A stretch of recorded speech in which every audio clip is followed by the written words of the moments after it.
সাথী, বন্ধু সমাবেশ।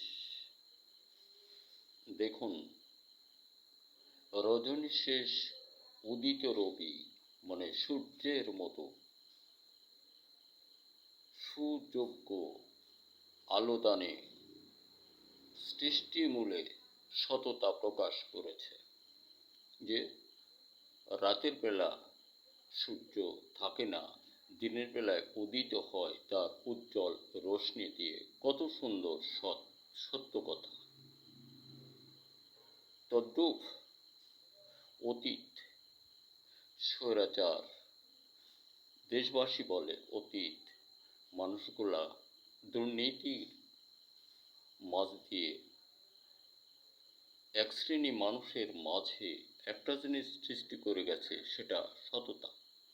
তারা যদি দুর্নীতি, অবিচার, অত্যাচার, খুন খারাপি ইত্যাদি না করত, চাঁদাবাজ বিভিন্নটা, তাহলে আজ বোধ করি বাংলাদেশের মানুষের মনে এত সততা জাগ্রত হতো না। আশাবাদী কথাগুলি একমত হওয়ারই কথা। অন্যায় করেছে, খুন খারাপি করেছে, লুণ্ঠন করেছে, বিদেশে টাকা পাচার করেছে, এগুলো বাস্তব কথা, দুর্নীতিযুক্ত। আর এটাকে ধরা পড়ে গেছে, এটা তারা স্বীকারোক্তিতে, এটাই বাস্তব সত্য। তাহলে একদিকে চুরি করেছি, পিছেই সাথে সাথেই আমার চৌরত্ব ঘুচিয়ে গেল, ওখানে একটা সত্যের প্রদীপ বা বাতি জ্বলে উঠল। এমন করে রচিতা হয়েছে আমাদের বাংলাময়ী রাজনীতিবিদদের বিষয়।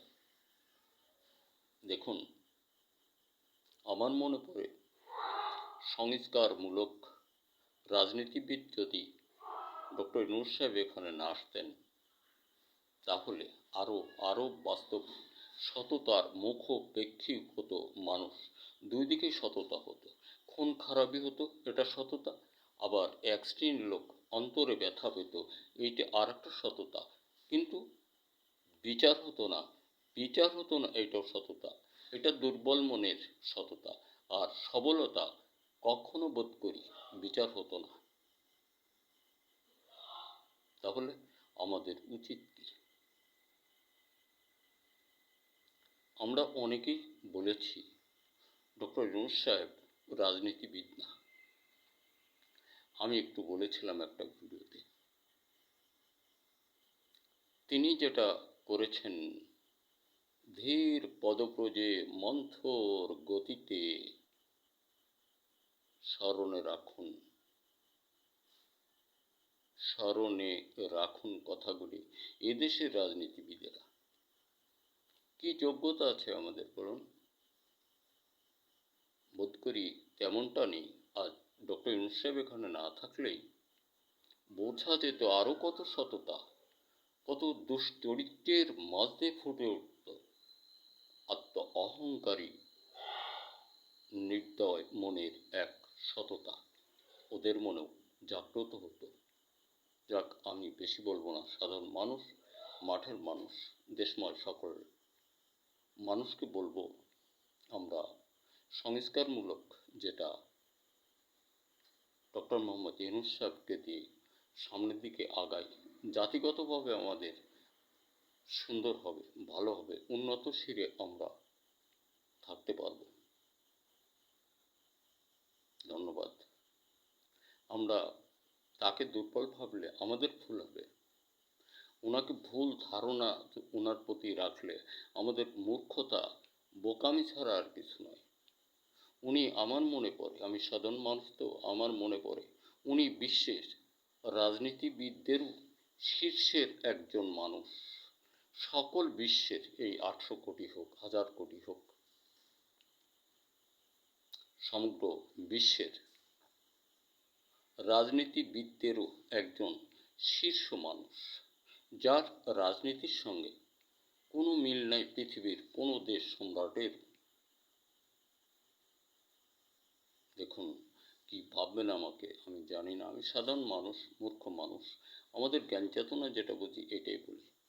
আর দেশময় মানুষ বলি আমি একটু, 1952-53 সালে আমার জন্ম। 1962 হতে বর্তমান সময় মাটি ও ফসল বিষয় আমার 18টি পণ্য।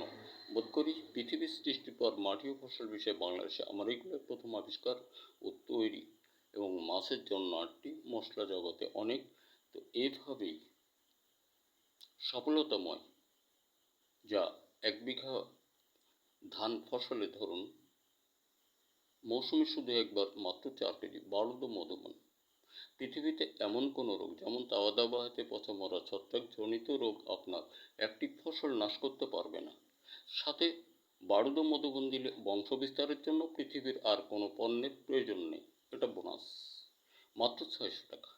প্রাপ্তিস্থান আপনি আপনার বাজারে খুঁজুন, না হলে আলুকদিয়া, মাগুরা জেলা, আলুকদিয়া বাজার, বাস স্ট্যান্ড পার্শ্বে 4 তলা ভবনের ওখানে একটু খবর নিলে পাওয়া যাবে। যথাসম্ভব আমি দিতে পারবো।